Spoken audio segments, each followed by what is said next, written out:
Hey YouTube, welcome back to the vlog. We're actually bringing something a little different this week.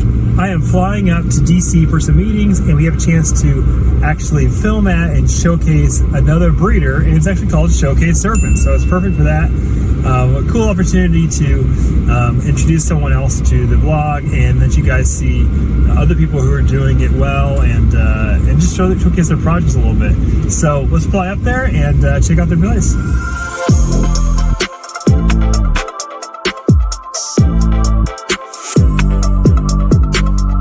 All right, guys, we made it. We're here with Showcase Serpents. We got Adam and Sebastian, and I'm gonna let them introduce themselves a little bit. We're gonna look at some of the awesome animals in their amazing collection. We're excited to have Justin here, Sebastian Walker from Showcase Serpents. Adam Chandler, Showcase Serpents. These are awesome guys, longtime friends. So you guys have some incredible projects that you've developed for quite a few years now. And I want to look at a few of them. I want to see some of your Desert Ghost stuff, though, because I know our audience loves DGs and DG clowns. So we love Desert Ghosts. I mean, they're just adding it to any project. You get some amazing colors, you get amazing effects, and we're really excited about some of the projects that are around the corner. Awesome. Let's check those out. I was seeing some behind you. They're crazy. I think I'd add as well that last time you were here was probably 4 years ago. I think a lot's changed in 4 years. Big time. Huge. We've added a lot. Yeah.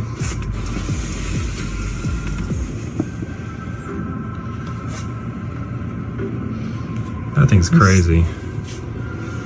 So, regular DG clown? Regular DG clown. I'll get amazing. I'll get a pastel to put next to to it. On show. that. So pastel works so well with Desert Ghost. Check that out. It's quite incredible. Okay, these two next to each other. Wow. So these, have you had these for very long now? They're about 4 months. We bought them from a guy out of Florida, and yeah, about 4 months. Crazy good eaters as well. Got the amazing. Sister here as well too. No rival. See how they retain their brightness, and it almost seems to get brighter every shed. This is definitely a project of the future. You know, there's so many double recessives right now that are going to be huge in the future, and I think everybody kind of knows at this point. Cat's out of the bag, but Desert Ghost clowns are they're just so great. So I see some monsoons here. You know how I love monsoons.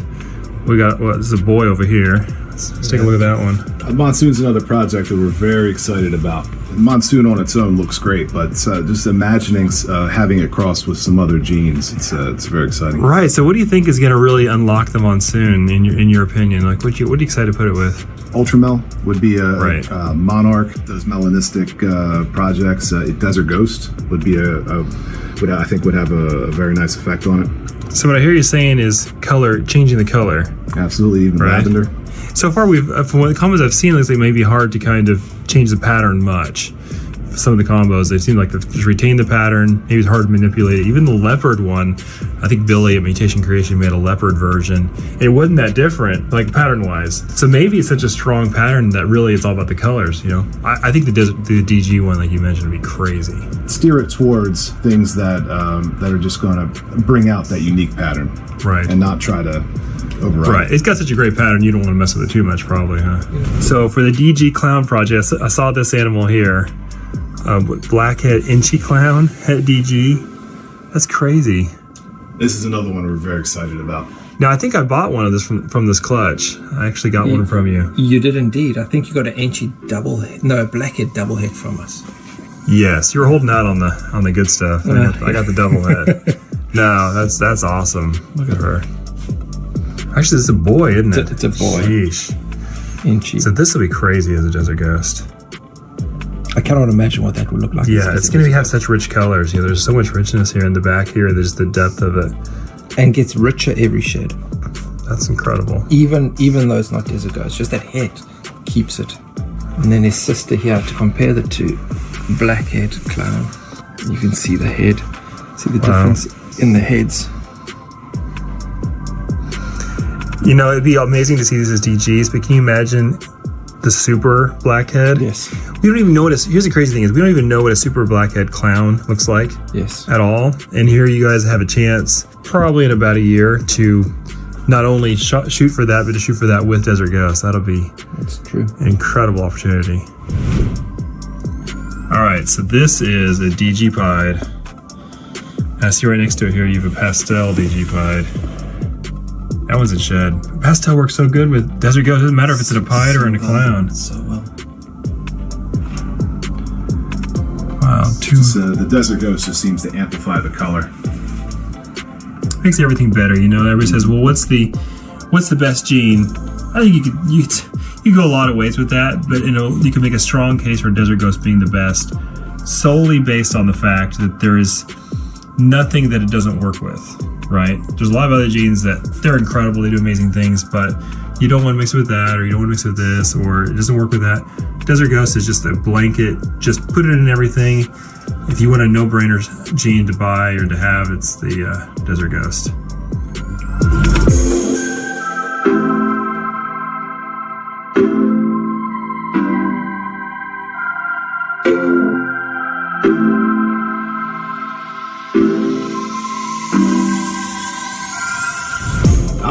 I think you can't beat the mahogany color you get in pieds. It adds a richness to it, you know. I think in the pieds, we've gotten so bright now that it's hard to know. Let's look at the one next to it there. That's the yellow belly mahogany pied.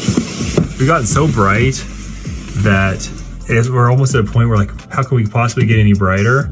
And so the key is to add some of these dark genes, kind of re-engineer the darkness, and then add the brightness over again. I think we're going to end up with a very different color. Going that direction, and it gives us a kind of new life to it, the whole project. All right, Sebastian, so we have two really nice Ultramelts here. I wanted to catch these on video with you guys because you have so many Monarch stuff now that you're stockpiling some incredible Monarchs, and these rows are beautiful, but it'd be really cool to do a comparison. People are always asking me, like, how do they really compare side by side? So let's grab a Monarch and put it close to them. Let's pull this girl out a bit. Yeah. Grab a Monarch over here. Oh yeah. Now that looks like it just ate a football. She's just eaten a giant rat, so. Look at that difference. They're similar, but yet so different. Much deeper. Like, how would you describe them? It's hard to put that in words exactly. Yeah, so if you look at the two color differences, the two main, so this is, the brown here is a lot darker. That is kind of almost an ultramel, so you'd imagine ultramel color.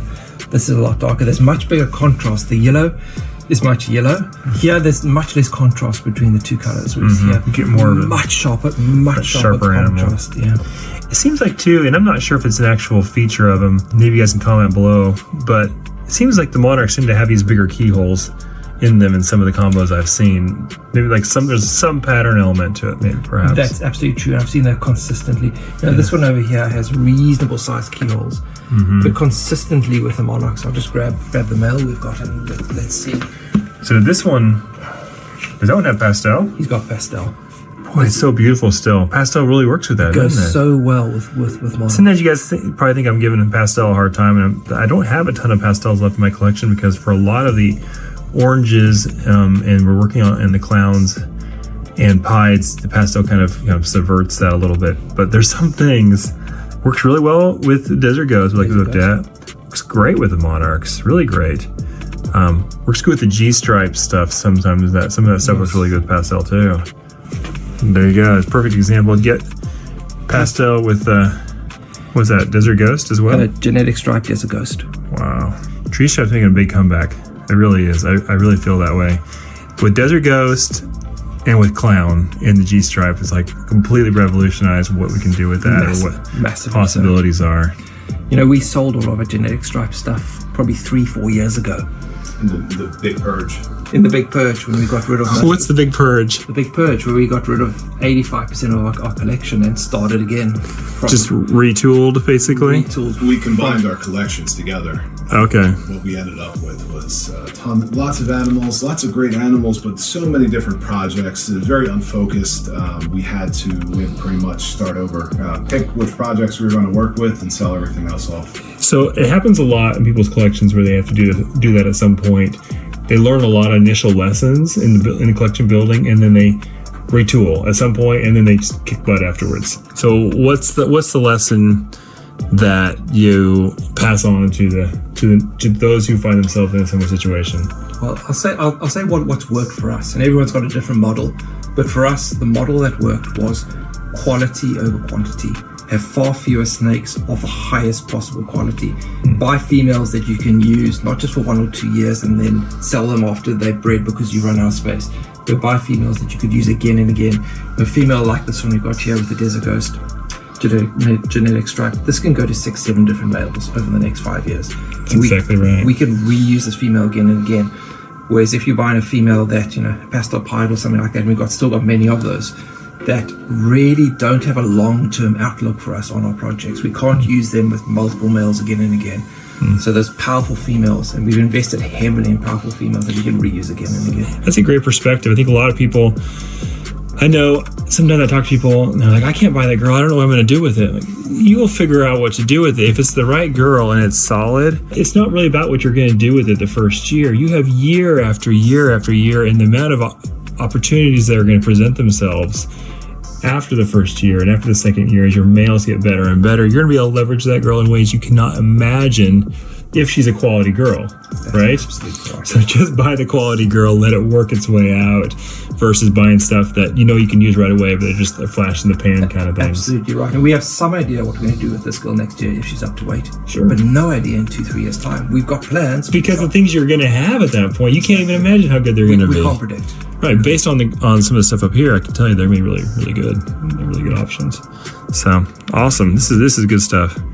All right, so we're just checking this out. We have a pied het DG, Desert Ghost, ovulating right now. Then right next door, her sister is gravid. So some crazy Desert Ghost pied stuff coming here shortly. Fantastic. We have an ultramale clown here that's ovulating as well. What was she bred to, Sebastian? Desert Ghost clown? Desert Ghost clown. There you go. So clown double hets. Those would be powerhouse. Sebastian, talk about the monarchs. We have a clutch from a pastel monarch, 50% head G-stripe, the male we were just looking at, right? Correct. To a, what is this down here that we have This clutch is from? just a pastel genetic stripe which we bought specially just to prove out the male, and we pulled this open half an hour ago and we saw that.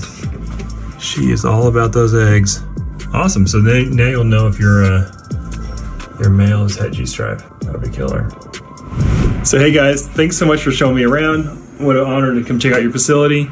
Be sure to follow on Instagram. What is it? Showcase Serpents.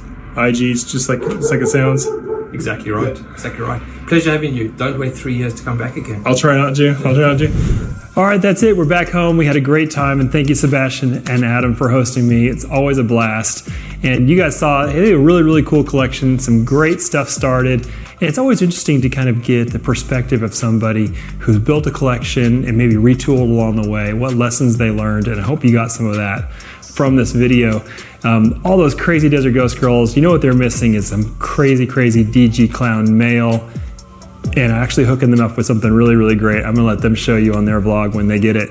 But thanks so much for watching. Appreciate all of you. Thank you to the patrons. That's going super, super well. We have the first 5 JKR University videos up and almost a dozen egg cutting videos, plus a lot of other supplemental stuff. Really appreciate all you guys so much for joining, being founding patrons. And we have some cool announcements about that in the upcoming weeks. Thanks so much, and I'll see you next Friday on the vlog.